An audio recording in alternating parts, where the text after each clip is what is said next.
Vinod and Vishal are भाई। हाँ। तो विशाल और विक्की विनोद का बेटा है, जैसा हाँ, आपने हाँ, बोला। हाँ। तो विशाल उनके चाचा हो गए, तो विशाल और विक्की भतीजा और चाचा वाला रिलेशन होगा मेरे साथ। 9 to 5:30 के अराउंड जॉब रहती है, लेकिन यूजुअली अब टाइम एक्सटेंड हो जाता है। अकबर का बेटा कौन था, हाँ। अकबर मतलब मुगल से रिलेटेड पूछोगे या मतलब किसी राजपूत से रिलेटेड क्वेश्चन पूछ लोगे, उसमें कोई जम्मू कश्मीर के राजा का नाम था। एक क्वेश्चन में 20 सेकंड भी बच रहे हैं, तो 5 क्वेश्चन में आपने 1 मिनट बचा लिया, और 1-1 मिनट का बहुत गेम होता है। और फिर जब एग्जाम पास आया तब मैंने मॉक टेस्ट लगाना शुरू कर दिए। तो सिलेबस खत्म करना बहुत जरूरी है sir. Hello everyone, welcome to स्टूडेंटो। सो अभी हमारे साथ हैं यस जैन सर, जिनका 62 रैंक के साथ एसएससी सीजीएल का जो अभी रिजल्ट आया है उसमें सिलेक्शन हुआ है। और जो सर की जर्नी है वो काफ़ी डिफरेंट है। सर ज़्यादा पढ़ाकू टाइप नहीं थे, एज अ नॉर्मल स्टूडेंट थे, कह सकते हैं बैक बेंचर थे। और उन्होंने अपना ऐसा शिफ्ट मारा प्रिपरेशन के लिए, या फिर कह सकते हैं ऐसा टर्न किया कि आज उनका एसएससी सीजीएल में सिलेक्शन हुआ है टॉप रैंक के साथ। इसके अलावा सर का लास्ट टाइम भी एसएससी सीजीएल में सिलेक्शन हुआ था। तो हम सर से उनकी जर्नी जानेंगे, स्ट्रैटेजी जानेंगे, बुक लिस्ट जानेंगे, और अभी वो जॉब भी कर रहे हैं तो जॉब का एक्सपीरियंस भी जानेंगे। सो अभी तक आपने चैनल को सब्सक्राइब नहीं किया तो चैनल को सब्सक्राइब कर लीजिए, इस वीडियो को लाइक। वेलकम टू स्टूडेंटो। ओके, सो सबसे पहले आप अपना एजुकेशन बैकग्राउंड बताइए। तो एजुकेशन मैंने 10th क्लास की मुरैना से कंप्लीट की थी, वहाँ के जो स्कूल से प्रॉपर मुरैना से। 12th में मतलब एक स्कूल चेंज किया था, वहीं मुरैना से ही था। उसके बाद मैंने थोड़ा 5 या 6 महीने 12th का जब एंडिंग हो रहा था तब IIT की प्रिपरेशन की थी। तो मेरा ठीक ठाक रैंक के साथ जेई मेंस में सिलेक्शन हो गया था। तो मैंने NIT मुझे अलॉट नहीं हो पाया था उस टाइम। तो जो MP का बेस्ट गवर्नमेंट कॉलेज है SGSITS इंदौर, वहाँ मेरा एडमिशन हो गया था। तो वो मेरे लिए बहुत सही चीज़ थी, क्योंकि इंदौर जैसी सिटी में 20 सिटी में आपका कॉलेज हो तो आपको काफ़ी कुछ सीखने को मिल जाता है। और इंदौर तो काफ़ी साफ सुथरा और काफ़ी अच्छी रैंकिंग भी रहती है इस फील्ड में उसकी। 5 बार या 6 बार शायद सबसे बेस्ट अवार्ड जीता है उसने स्वच्छता में। और खाना पीना तो इंदौर का काफ़ी बहुत, इंदौर के पोहे तो पता ही होगा आपको, बहुत फेमस है जी। ओके, सो जैसे कि आपने बताया कि आपका 12वीं में आपने ये जेई मेंस वगैरह दिया, तो उसमें आपका सिलेक्शन हो गया। तो कॉलेज के बारे में बताइए थोड़ा, कॉलेज वगैरह। कॉलेज लाइफ में मतलब 12th में जो मैंने थोड़ी बहुत पढ़ाई की थी उसे एज मिला मुझे, जेई मेंस में हो गया। फिर मैंने पढ़ाई लिखाई से अपना नाता तोड़ दिया। अच्छा, कॉलेज में आने के बाद? हाँ, कॉलेज में आने के बाद बस जो इंजीनियरिंग में आपको पता ही होगा कि लास्ट के 2 दिन पढ़ के एग्जाम क्लियर करते हैं, जैसा कहा जाता है। मैंने भी वही सब किया। बाकी कॉलेज लाइफ में मैंने फुल एंजॉय किया, और गेमिंग का बहुत शौक था मेरे को। तो मैंने बहुत एक गेम आया होगा, आपको पता होगा, PUBG करके गेम। वो तो सबको ही पता है, बच्चे बच्चे जानते हैं। तो वो मैंने बहुत खेला है कॉलेज में। मतलब कोई आइडिया नहीं था आगे क्या करना है। मेरी दीदी मेरे से बोलती रहती थी घर में कि गवर्नमेंट जॉब की तैयारी कर ले, गवर्नमेंट जॉब ये होती है। मेरे को इतना आइडिया नहीं था। तो फिर जब कॉलेज खत्म हो गया उसके बाद मैंने ये SSC की तैयारी शुरू की, क्योंकि घर वाले मोटिवेट कर रहे थे। तब मैं ये SSC की फील्ड में आया। तो ऐसा कोई जरूरी नहीं है कि कॉलेज के टाइम से ही तैयारी शुरू कर दो तो हो जाता है, बाद में भी आप। अच्छा, एसएससी सीजीएल वगैरह जैसे एग्जाम्स में एक होता है ना, जिनका मैथ बैकग्राउंड हो या फिर उस तरीके के बैकग्राउंड वाले जो स्टूडेंट होते हैं उनका ज़्यादा सिलेक्शन होता है। तो क्या आपके 10th-12th में कितना परसेंट रहता था? 10th में तो मेरा 9.8 CGPA था 10 में से। और 12th में अराउंड 89.4 परसेंटेज था मेरा। मैथ उतना CBSE में 95 96 भी होते हैं, पर मेरा एवरेज ही था, 89.4 परसेंटेज था मेरा। सो आप CBSE बोर्ड से? ओके, सो सीजीएल के बारे में बताइए कि जब आप सीजीएल की प्रिपरेशन में आए तो कैसे स्टार्ट हुआ आपकी प्रिपरेशन वगैरह? सीजीएल वाज लाइक, मेरे को कभी पता नहीं था कि मेरे को सीजीएल का एग्जाम देना भी है कि नहीं। मैं अपने गेमिंग में बढ़िया अपनी लाइफ एंजॉय कर रहा था। जब कोविड लगा था तो बढ़िया गेम शेम खेल रहा था मैं अपना। फिर मैंने क्या है, कॉलेज के टाइम सीजीएल का फॉर्म भर दिया था, क्योंकि मेरे सारे दोस्त फॉर्म भर रहे थे। तो मैंने बोला मैं भी भर के देखता हूँ। तो मतलब निकल गया वो एग्जाम, गलती से बोलो या तुक्के से बोलो, एग्जाम हो गया सीजीएल 19 वाला। मेरी ग्रेजुएशन वगैरह कुछ नहीं हुई थी, मैं एलिजिबल भी नहीं था, बस पैटर्न देखने के लिए दिया था। तो जब उसके प्री में सिलेक्शन हो गया, जून कुछ में रिजल्ट आया था, तब मुझे लगा कि अब लाइफ में कुछ कर सकते हैं। तो वहां से मैंने अपनी तैयारी शुरू की। वैसे आपका जो फर्स्ट टाइम था, आप बोल रहे कि आपने उतनी अच्छी तैयारी नहीं करी थी, देन आपकी रैंक 200 यानी कि टॉप रैंक हो जाती है, क्योंकि काफी ज्यादा रिजल्ट रहता है सीजीएल का। तो पहली बार में 19 वाला जो मैंने आपको बताया गलती से निकल गया था। तो फिर मैंने मेंस की थोड़ा यूट्यूब से, पवन राव सर पढ़ाते हैं यूट्यूब पे, अभिनय सर, नीतू सिंह मैम के लेक्चर थे, जो फ्री का पूरा कंटेंट है, वहां से मैंने तैयारी की। लेकिन 2019 में एक केस हुआ था कि एक बहुत इजी शिफ्ट आ गई थी 18 नवंबर की। तो उसमें मेरे मार्क्स नॉर्मलाइजेशन में कम हो गए थे। तो उसमें मेरा फाइनल हो नहीं पाया था। वैसे एलिजिबल भी नहीं था, पर थोड़ा बुरा लगता है कि आप इतना आगे आके भी मेहनत करके आए तो नहीं हो पाता। उसके बाद मैंने डिसाइड किया कि ठीक है, कोई दिक्कत नहीं है, सेटबैक से मैंने मोटिवेशन लिया कि मैं आगे और तैयारी करूंगा। फिर 2020 के एग्जाम में मैंने एक पेड कोर्स खरीद लिया था, प्रॉपर उसको 6-7 महीने में अपना सिलेबस बहुत अच्छे से कंप्लीट किया बेसिक्स के साथ। पवन राव सर से मैं पढ़ा, बिल्कुल बेसिक से पढ़ाते हैं वो, और जीएस मैंने पढ़ा प्रतियोगिता मंत्रा से, राहुल अरोरा सर पढ़ाते हैं, रीजनिंग पढ़ा मैंने सुमित गोयल सर से। तो मैंने पहले अपना सिलेबस खत्म किया, और फिर जब एग्जाम पास आया तब मैंने मॉक टेस्ट लगाना शुरू कर दिए। तो सिलेबस खत्म करना बहुत जरूरी है इस एग्जाम में। ओके, जब भी कोई भी गवर्नमेंट एग्जाम्स की तैयारी करने आते हैं स्टूडेंट, तो सिलेबस को लेकर काफ़ी कंफ्यूजन में रहते हैं कि यार इतना वास्ट सिलेबस है, कैसे कवर किया जाएगा। तो एसएससी जैसे एग्जाम्स के केस में क्या होना चाहिए? मेरा भी ऐसे ही सीन था कि 4 सब्जेक्ट हैं, रीजनिंग में कम से कम 10-15 चैप्टर, मैथ के थे, इंग्लिश, जीएस तो बहुत वास्ट है। तो मेरा ऐसा था, मैंने अपना डिसाइड कर लिया था कि लाइव क्लासेस देखूंगा, टीचर जो पढ़ाता जा रहा है वो मैं पढ़ते जाऊंगा, और उससे मेरा सिलेबस हो जाएगा। तो मैंने 6 महीने प्रॉपर क्लासेस फॉलो की हैं टीचर्स की, और एक भी दिन मिस नहीं की, डिसिप्लिन के साथ। तो टीचर्स के ऊपर डिपेंड हो गया मैं। अगर आप खुद डिसिप्लिन नहीं हो सकते तो आप टीचर्स के ऊपर डिपेंड हो जाइए। तो उसके थ्रू 6 या 7 मंथ में मैंने अपना पूरा सिलेबस खत्म कर लिया था, एक एक चीज पढ़ ली थी सिलेबस की। उसके बाद सिर्फ मैंने प्रैक्टिस ही प्रैक्टिस की एग्जाम के लिए। सो जैसे कि आप बता रहे थे अभी मॉक टेस्ट और प्रैक्टिस के बारे में, तो मॉक टेस्ट कितने दिए होंगे और मॉक टेस्ट देने की अप्रोच क्या रहती है? मॉक टेस्ट मैंने जब 2020 का प्री हुआ था तब तो मैंने कम ही दिए थे, कम से कम 20 या 30 मॉक टेस्ट दिए होंगे। तो मेरा प्री थोड़ा सा बिगड़ गया था। फिर उसके बाद मैंने 2021 के लिए बहुत मॉक टेस्ट दिए, क्योंकि जब आप जितनी ज़्यादा प्रैक्टिस करोगे तब आपको पता चलेगा आपकी गलतियाँ कहाँ हो रही हैं। तो एक प्लेटफॉर्म है टेक्स्ट बुक करके, वहाँ पे मैंने सारे मॉक्स ज़्यादातर वहीं के दिए हैं, और थोड़ा सा पैटर्न अलग कोई मॉक टेस्ट मिल जाए उसके लिए मैंने जो ग्रेड अप करके आता है वहाँ के भी मॉक टेस्ट लगाए थे थोड़े से, जिससे मेरा दिमाग में चेंज हो जाए पैटर्न कि अलग कोई टेस्ट आ गया तो मैं क्या करूँगा। मॉक टेस्ट देने की अप्रोच के लिए ये होता है कि मैं ज़्यादातर प्रीवियस ईयर वाले मॉक्स पे फोकस करता था। तो उसमें जैसे मैंने कोई मॉक टेस्ट दिया, 1 घंटे का मेरा मॉक टेस्ट खत्म हुआ, उसके बाद जो मेरे इनकरेक्ट क्वेश्चंस होते थे उनका मैं स्क्रीनशॉट ले लेता था, और एक वन नोट करके सॉफ्टवेयर आता है जिसमें आप डिजिटल नोट्स बना सकते हो, उसमें मैं वो फाइल बना देता था जो नोट्स की, और फिर उन्हें बार बार सॉल्व करता था। कम से कम मैं उनका 3-4 बार रिवीजन कर लेता था जो क्वेश्चन मेरे गलत होते थे। तो इससे ये इंश्योर हो जाता था कि वो एग्जाम में गलत नहीं होगा। ऐसे ही मैं वोकैब वगैरह के स्क्रीनशॉट लेके, जो चीज़ें नोट करने में बहुत टाइम लेती हैं तो वो मैंने डिजिटल की हेल्प से किया, जिससे मेरा टाइम बच जाए, क्योंकि टाइम की कमी बहुत रहती है इस एग्जाम में। राइट, जैसे कि 4 सब्जेक्ट हैं और 60 मिनट में आपको 100 क्वेश्चंस करने होते हैं, सबके 25-25 मार्क्स के क्वेश्चंस, 25-25 क्वेश्चंस आते हैं। तो क्या अप्रोच होनी चाहिए एक एस्पिरेंट को, जैसे कि आपने बोला अभी कि कोई टीचर को फॉलो कर लो, या फिर एक कोई ऐसी स्ट्रेटजी बताइए जो कि हर स्टूडेंट फॉलो करे? तो इसमें सबसे पहले इंपॉर्टेंट है आप अपना सिलेबस कंप्लीट करो। तो सिलेबस कंप्लीट करने के लिए मैंने ऐसा किया था, इंग्लिश में डेली पढ़ता था, क्योंकि जो वोकैब वाला पार्ट है वो रिवीजन से ही आता है। तो मेरा शेड्यूल था कि सुबह उठते से मैं 10 वोकैब याद करूंगा, और फिर मैं उन्हें रात में सोते टाइम रिवाइज कर लेता था। तो ऐसे मैंने अपनी वोकैब इम्प्रूव की। और इंग्लिश में ग्रामर वाला पार्ट भी मैं, क्योंकि इंग्लिश ऐसे धीरे धीरे इम्प्रूव होता है आपका, अगर आप उसको एक साथ करने बैठोगे तो वो उतना रिजल्ट नहीं देगा। मैथ और रीजनिंग का ऐसा था, उसमें मैं चैप्टर वाइज करता था। जैसे मैंने आज मेंसुरेशन उठाया, तो जब तक मैं 5 या 6 दिन बैठ के पूरा मेंसुरेशन अपना खत्म नहीं कर लूंगा, प्रीवियस ईयर के सारे क्वेश्चन लगा लूंगा, मॉक टेस्ट लगा लूंगा मेंसुरेशन के, मतलब तभी उठूंगा मैं उस चैप्टर से हटके, जब तक वो मेरा बिल्कुल सॉलिड नहीं हो जाएगा। मैं टेंशन फ्री हो जाता था उस चैप्टर से कि अभी एग्जाम में आ जाएगा तो मैं इसको कर दूंगा, इसका क्वेश्चन ये पक्का है।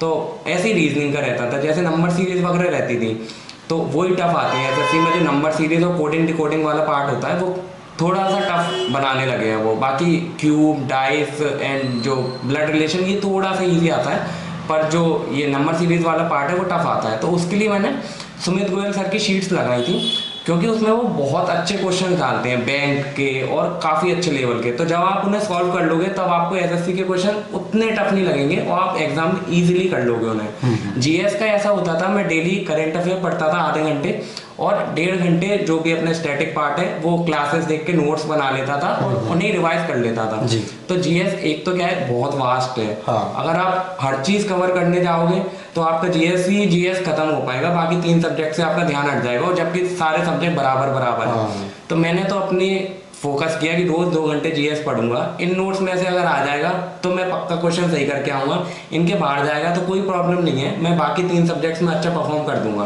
तो ये मैंने सब्जेक्ट वाइज स्ट्रेटेजी बनाई थी। और जैसा आपने पूछा कि मॉक टेस्ट में 4 सेक्शन आते हैं जो फाइनल होता है एसएससी सीजीएल का, तो मैनेज कैसे करें, 60 मिनट में ही सारे क्वेश्चन करने होते हैं।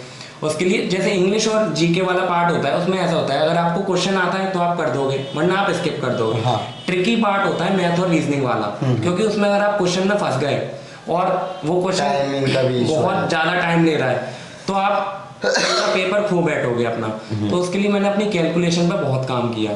कैलकुलेशन में लाइक 4 डेट के मल्टीप्लाई कर रहा हूँ घर पे बैठ के, अपना फोन नंबर लिख लिया, उसको 25 से मल्टीप्लाई कर रहे हैं, 25 तक की टेबल याद कर ली थी मैंने। तो मैंने अपनी कैलकुलेशन बहुत सॉलिड कर ली थी, जिससे जब मैं एग्जाम में गया फाइनल एग्जाम देने, मैं 5 मिनट या 10 मिनट पहले कर लेता था, क्योंकि कैलकुलेशन से बहुत जल्दी हो जाता है। जो इजी क्वेश्चन होते हैं उसमें बस आपको कैलकुलेशन जल्दी कर दोगे तो आपके एक क्वेश्चन में 20 सेकंड भी बच रहे हैं, तो 5 क्वेश्चन में आपने 1 मिनट बचा लिया, और 1-1 मिनट का बहुत गेम होता है एग्जाम में। तो मैंने ये सब फॉलो किया। ओके, सो एवरेज कितने घंटे डेली पढ़ने का ट्राई किया, या फिर यूं कहें कि आपको कितना टाइम लगा एसएससी जैसे एग्जाम्स को, सीजीएल जैसे एग्जाम्स को कंप्लीट तैयार करने में? अराउंड 6 to 8 मंथ्स पूरा सिलेबस खत्म करने में लगा था। उसके बाद जो एग्जाम साइकिल होती है, प्री का एग्जाम दे दिया था मैंने उसके बाद, और 4 महीने बाद जो मेंस का एग्जाम होता है, तो आप एग्जाम देने वाले फेज को भी मिलाएं तो अराउंड 1 ईयर में सारा बहुत अच्छा परफॉर्म कर सकते हो आप। Right. Okay, so students normally काफ़ी कंफ्यूजन में रहते हैं कि यार एसएससी जो एग्ज़ाम्स है उसमें अभी हमारी यही बात हुई कि टाइमिंग का बहुत ज़्यादा गैप होता है, तो ये 4 सब्जेक्ट है, इसमें सबसे प्रेफरेंस क्या कौन से सब्जेक्ट को देनी चाहिए, या फिर किस जैसे सिलेबस कंप्लीट करने लग रहे हैं तो पहले रीजनिंग को कंप्लीट कर लिया फिर मैथ को। अब रीजनिंग मैथ तो मैथ वाले कहते हैं कि रीजनिंग पढ़ने की जरूरत ही नहीं है, इस तरीके से। इसमें एक व्यू रहता है कि जीएस बहुत टफ आता है, मतलब मैंने बहुत सारे एस्पिरेंट्स को देखा है जीएस पढ़ते रहते हैं, और जबकि जीएस बहुत वास्ट है, और एसएससी में ऐसा होता है कि क्वेश्चंस कहीं से भी पूछ रहे हैं जीएस में, बाकी 3 सब्जेक्ट्स पे ध्यान ही नहीं है। और अभी ये जो 2022 से पैटर्न चेंज हुआ है उसमें इंग्लिश का वेटेज बहुत बढ़ गया है, तो इंग्लिश पे फोकस मेरे को लगता है थोड़ा होना चाहिए बच्चों का, मतलब डेली इंग्लिश कुछ ना कुछ पढ़ते ही रहना चाहिए। बाकी 3 सब्जेक्ट्स तो आप देख लो, मैथ रीजनिंग पढ़ते रहो, पर इंग्लिश पे थोड़ा वेटेज अगर ज़्यादा है तो मार्क्स भी कैरी कर रहा है वो, तो थोड़ा फोकस होना चाहिए, और जीएस पे ओवर फोकस नहीं होना चाहिए, क्योंकि बाकी सब्जेक्ट्स भी उतने ही मार्क्स के इंपॉर्टेंट है जितना जीएस है। ओके, जैसे आप पढ़ रहे हो, आपने बताया कि आप नंबर पे ही मल्टीप्लाई कर देते थे। पढ़ते टाइम इंटरेस्ट कैसे बनाए रखें जिससे कि लॉन्ग टाइम स्टडी हो सके? हाँ, मेरे केस में तो ऐसा था कि जैसे कॉलेज के बाद निकला, मैंने जॉब लगी थी मेरी प्राइवेट, तो मैंने उसको छोड़ दिया, मेरे पास कोई ऑप्शन ही नहीं था पढ़ने के अलावा। अगर मैं ये एसएससी की जॉब नहीं मिलती मेरे को, तो मैं शायद कोई टाइपिंग इंस्टीट्यूट में टाइपिंग का काम कर रहा होता, या फिर कोई छोटा मोटा काम कर रहा होता। तो जब आपके पास कोई ऑप्शन बैकअप नहीं होता लाइफ में, तो आप बहुत ही अच्छा परफॉर्म करते हो। तो आपने जैसे अभी पूछा था कितने घंटे पढ़ते हो, तो मेरे को तो ऐसा था रात में 2 या 3 बजे नींद आ रही है और अपने आप सुबह 6 या 7 बजे खुल गई, मतलब कि रहता है ना कि कुछ करना है लाइफ में, तो उठते से ही वोकैब पढ़ना शुरू कर दिया मैंने। सबसे पहले वोकैब पढ़ता था, फिर मैथ का कोई चैप्टर उठाया वो लगाना शुरू कर दिया, तो लगभग मतलब पढ़ते ही रहता था। अगर इतने कम टाइम में अगर आपको 6 या 7 महीने में पूरा सिलेबस कंप्लीट करना है, तो आपको मतलब पढ़ाई के बहुत डेडिकेटेड होना पड़ेगा। कोई आवर फिक्स नहीं थे मेरे। जब मेरे को मजे करने होते फोन चला लेता था, टीवी देख लेता था, लेकिन पढ़ाई बहुत की थी मैंने वो 6 या 7 महीने जो भी थे। राइट। आपकी जैसे दूसरी बार जॉब लग गई है, तो अभी क्या शादी वगैरह करने का तुरंत सोचा है? नॉर्मली सरकारी जॉब लगते ही शादी होने लग जाती है। हाँ, मतलब थोड़ा प्रेशर तो आती है सोसाइटी से। काफ़ी लोग फैमिली वालों को बोल भी रहे हैं कि ऐसे ऐसे, पर मेरी फैमिली में भी क्लियर है कि अभी एटलीस्ट 4-5 साल तक तो कुछ नहीं, क्योंकि आगे पढ़ाई भी करनी है मुझे। अभी तो बहुत कुछ यूपीएससी के लिए करना है आपको? हाँ, स्टेट पीसीएस का भी सोचा है मैंने। ओके। तो अभी तो बहुत कुछ एक्सप्लोर करना है, तो अभी इसके बारे में कुछ भी नहीं सोचा मैंने। ओके, बाकी आपके फ्रेंड्स वगैरह तो करने लगे होंगे जो सिलेक्ट हुए होंगे। मतलब जो सिलेक्ट हो रहे हैं उनकी अभी हो जाएंगी, बाकी जो स्कूल के फ्रेंड्स थे उनकी इंस्टाग्राम पे मैं डेली पोस्ट देखता हूँ, कहीं किसी की शादी हो गई, कहीं किसी की शादी हो गई। तो मैं बोला यार शादी दुख नहीं होता है देख के? नहीं ऐसा नहीं, क्योंकि फ्रेंड्स अभी आप देख रहे होंगे मेरे हाथ में डायरी है, तो मैं सर का टेस्ट करने वाला हूँ। कुछ क्वेश्चंस हैं जो कि मैं इनका नॉलेज टेस्ट करूंगा कि सच में ये पढ़ने में ठीक ठाक थे या फिर तुक्का मार के थोड़ी सिलेक्शन हो गया। ठीक है, चलते हैं। पहला क्वेश्चन जो कि रीजनिंग से है। विक्की विनोद का बेटा है। विक्की विनोद का बेटा है। विनोद और विशाल भाई है। ठीक है, विक्की विशाल का कौन है? विक्की विशाल का कौन है? सो विनोद एंड विशाल आर भाई। हाँ, तो विशाल और विक्की विनोद का बेटा है, जैसा आपने बोला। तो विशाल उनके चाचा हो गए, तो विशाल और विक्की भतीजा और चाचा वाला रिलेशन होगा मेरे साथ। ओके, सो फ्रेंड्स आंसर तो देखो मुझे भी पता नहीं, तो आप कमेंट में बताना सही आंसर दिया नहीं दिया। बाकी एसएससी में हमारा एक ट्री डायग्राम होता है, उसमें प्लस और माइनस करके जेंडर के लिए होता है, उसके थ्रू हम सॉल्व करते हैं। बाकी ये थोड़ा इजी क्वेश्चन था तो मैंने ऐसे। ओके, चलो अब मैथ से क्वेश्चन पूछ लेते हैं। कुछ फॉर्मूला a प्लस बी का होल क्यूब का बताइए फॉर्मूला। a प्लस बी का whole cube a cube plus B cube plus 3ab और होल ब्रैकेट में a प्लस बी आता है। हाँ, ओके, और दूसरा भी टाइप होता है अगर ओपन करके ओपन करके होता है a cube plus b cube plus 3a square b plus 3ab square open करके। राइट, ओके, और a माइनस बी का होल स्क्वायर अगर मैं पूछूं? a माइनस बी का होल स्क्वायर तो एसएससी वाले बच्चे चुटकियों में सही कह रहे हो। a square plus b square minus 2ab। बाकी इसका एक ट्रिकी क्वेश्चन भी आता है एसएससी में, a प्लस b के होल स्क्वायर के टर्म्स में पूछते हैं, तो वो काफ़ी ट्रिकी रहता है। तो इसका a माइनस बी का होल स्क्वायर हो जाता है उस केस में a प्लस बी का whole square minus 4ab। Okay, हाँ, चलो एक और क्वेश्चन, जैसे कि आपका नाम का इंग्लिश या मीनिंग यस का? हाँ, मेरे नाम का मीनिंग हिंदी में तो होता है प्रसिद्ध, तो इंग्लिश में फेमस हो गया। Okay, yes. हाँ, यस। ओके। अब वो बताएंगे कमेंट में क्या होता है, मुझे पता नहीं आंसर। अच्छा, ओमनीपोटेंट का अगर मैं आपसे इसका मीनिंग पूछूं तो इसका क्या होगा? ओमनीपोटेंट तो एसएससी वाले बच्चे चुटकियों में कर देंगे, क्योंकि अच्छा। ये बहुत फेमस वन वर्ड सब्स्टिट्यूशन है एसएससी का। इसको मैं मतलब जब मैंने तैयारी की थी तो मैं रूट वर्ड के थ्रू करता था। तो ओमनीपोटेंट में दो रूट वर्ड्स हैं, ओमनी प्लस पोटेंट। ओमनी का मतलब होता है ऑल, और पोटेंट का मतलब जैसे पोटेंशियल एनर्जी होती है ना, तो वो पावरफुल से आता है। तो ऑल पावरफुल, जिसके पास बहुत पावर है वो ओमनीपोटेंट होता है। तो ऐसे मैंने याद किया है। अच्छा, मैं जीएस का क्वेश्चंस नहीं लिखा और ना ही पूछा मैं अभी आपसे। तो जीएस में क्या है कि सिलेबस बहुत ज़्यादा वास्ट होता है, पता नहीं होता क्या पढ़ना चाहिए, कहाँ से आ जाएगा क्वेश्चन। तो आपने जैसे पेपर दिया सीजीएल का, तो उस टाइम पे कोई ऐसा जीएस का क्वेश्चन है रहा जो आपको काफ़ी परेशान किया और आज भी आपको याद हो? अरे अभी जो 2021 का प्री हुआ था, उसमें मतलब काफी उनने गंदे क्वेश्चन पूछे थे। तो वैसे आप क्या पूछोगे, अकबर का बेटा कौन था? अकबर मतलब मुगल से रिलेटेड पूछोगे या मतलब किसी राजपूत से रिलेटेड क्वेश्चन पूछ लोगे। उसमें कोई जम्मू कश्मीर के राजा का नाम था, अब पूछा ये कहाँ से है? अरे तो भाई साहब, कोई आइडिया नहीं है दूर दूर तक। मैं महाराष्ट्र का ही मार्क करके आ गया हूँ। हाँ, राजा ललित करके कुछ था।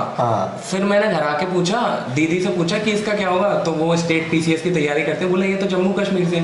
मैंने कि ये कैसे क्वेश्चन पूछ रहे हैं कि मतलब दूर दूर तक कोई आइडिया नहीं है। अच्छा, तुक्का मारा था? हाँ, अच्छा, हाँ, तुक्का से याद आया, जब जैसे ऑब्वियस सी बात है ऑप्शन वाले क्वेश्चंस है तो तुक्का तो कभी कभी मारना ही पड़ता है। इवन हमें कभी बार आइडिया होता है कि यार हम इसको करेंगे या फिर हमारा मन कह रहा है ये सही होगा, तो कुछ इस तरीके करते हो आप? मैं हमेशा 25 में से 25 क्वेश्चन लगाता हूँ जीएस के। अभी तो 1/3 नेगेटिव हो गई है नए पैटर्न में, तो थोड़ा आप संभल के चलना।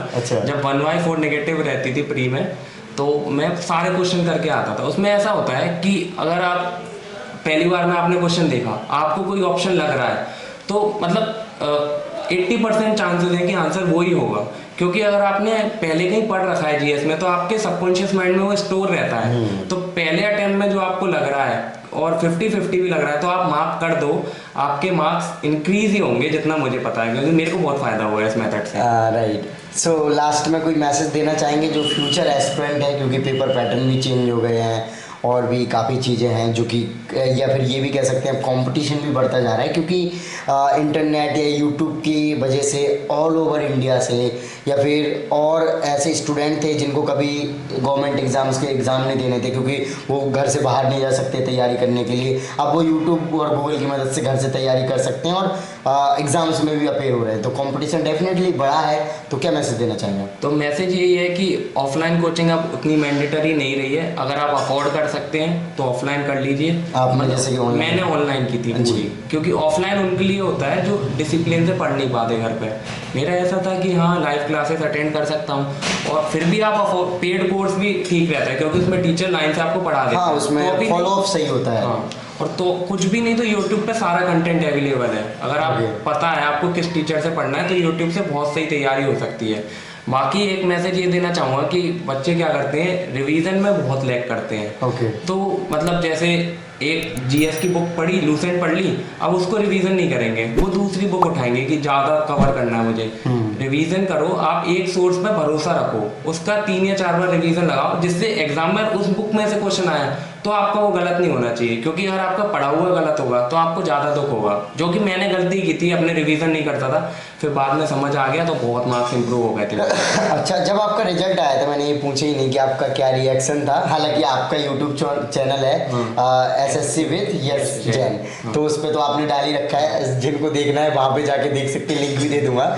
तो क्या रिएक्शन था, थोड़ा सा रिएक्शन वाज लाइक 31 अक्टूबर 20 वाला बताता हूँ मैं आपको, जब पहली बार आया था मेरा 31 अक्टूबर को रिजल्ट आया था।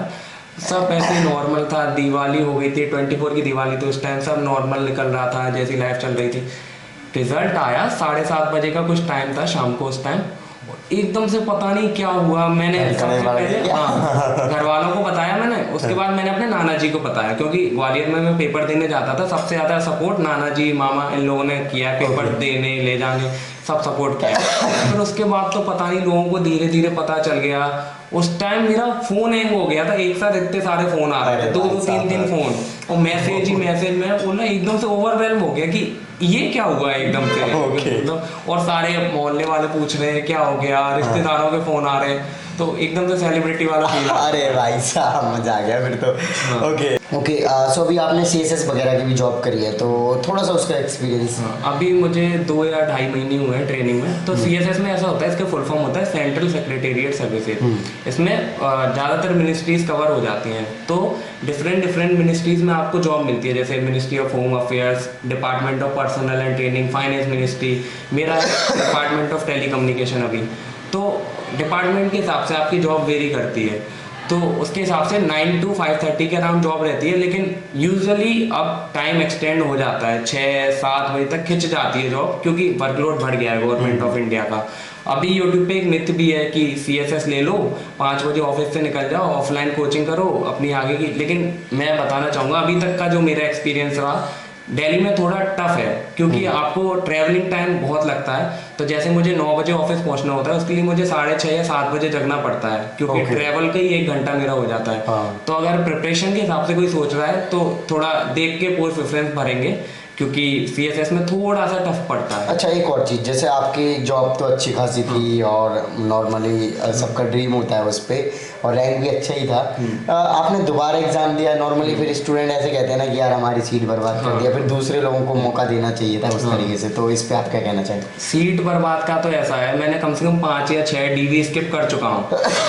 CHSL का मैंने DV स्किप कर दिया, RRB NTPC का अभी मेरा आया था, भोपाल से फोन आया था कि आप DV देने आ रहे हो कि नहीं, तो लेवल 2 और 3 का मैंने DV स्किप कर दिया था, मतलब एक फेज 9 का DV स्किप कर दिया मैंने। तो एग्जाम जहाँ छोड़ने होते हैं वहाँ छोड़ा जा सकता है। अब CSS में ऐसा था कि दिल्ली की लाइफस्टाइल एकदम से, मतलब मुरैना इज लाइक काम लाइफस्टाइल, और दिल्ली में आके एकदम से रश लाइफस्टाइल, और हेल्थ प्रॉब्लम भी रहती है इधर थोड़ा, और पढ़ाई का भी टाइम नहीं मिलता आगे अगर आपको स्टेट PCS वगैरह की। तो इसलिए मैंने इसका DV ऑप्ट किया, उसमें फिर डिविजनल अकाउंटेंट की भरी। Okay, great. इसलिए सो बहुत सारे स्टूडेंट्स के कमेंट होंगे या फिर कुछ आपसे क्वेरीज पूछना चाहते होंगे, तो डेफिनेटली आप इंस्टाग्राम वगैरह पे अपने रिप्लाई कर देंगे। तो क्या है, इंस्टाग्राम पे मेरा अकाउंट है YJ_CSS, वहाँ पे मैं मतलब काफ़ी सारे मैसेज हो जाते हैं, तो मैं जल्दी से जल्दी रिप्लाई करने का कोशिश करता हूँ जब भी फ्री हो।